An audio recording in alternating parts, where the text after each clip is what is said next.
Welcome to ஸ்ரீபேக் Srinivasan. இன்றைக்கி பார்க்க போகிறது ரிப்பன் கோடிங் மிஷினு. இந்த ரிப்பன் கோடிங் மிஷினில் ரேஞ்சு 3 இருக்குது. டபுள் லைன், 3 லைன், 4 லைன் வைக்கலாம். இது வந்து ஹேண்ட்லி டைப்பில் தான் நம்ம பிரிண்ட் அடிக்கணும். நம்ம இதை மாதிரி எல்லா கவர்லேயும் பண்ணிக்கலாம். பிபி, எல்டி, கிரேவியரு, பாலிவேர்லி, BOPP, PP printing, roto gravure, இந்த மாதிரி எல்லா கவர்லேயும் 4 லைன்ஸ் வச்சுக்கலாம். உங்களுக்கு ரிப்பன் கோடிங் தான் 4500லேருந்து 7500 கவர் வரைக்கும் ஒரு ரிப்பனை யூஸ் பண்ணிக்கலாம். நம்ம கார்பன் ஷீட் மாதிரி தான். ப்ளஸ் வந்து இது மெயின்டெனன்ஸ் பண்ணுறது, ஒர்க் பண்ணுறது, வேலைப்பாடுகள் ரொம்ப ஈஸியாக இருக்கும். நீங்கள் எந்த பொசிஷனில் வச்சு நம்ம ப்ரெஸ் பண்ணுறோமோ அந்த பொசிஷனில் பிரிண்ட் விழுகும். இது கொடுத்துருக்கிறது மதுரையில் மேலூரில் இருக்கிற கம்பெனிக்கு ஒரு கம்பெனி கொடுத்துருக்கோம். அதே மாதிரி உங்களுக்கு கம்ப்யூட்டர் பிரிண்ட் மாதிரி எழுத்து விழுகும்.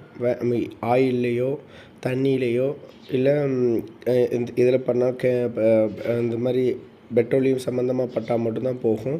பட் ஆயில், கெமிக்கல் இந்த மாதிரி பண்ணால் போகாது. அதனால் உங்களுக்கு பக்காவாக யூஸ் ஆகும். ஃபுட் கிரேடுக்கு எல்லாத்துக்கும் யூஸ் பண்ணி பயன்படுத்திக்கலாம். ஓகே, நன்றி, தேங்க்யூ.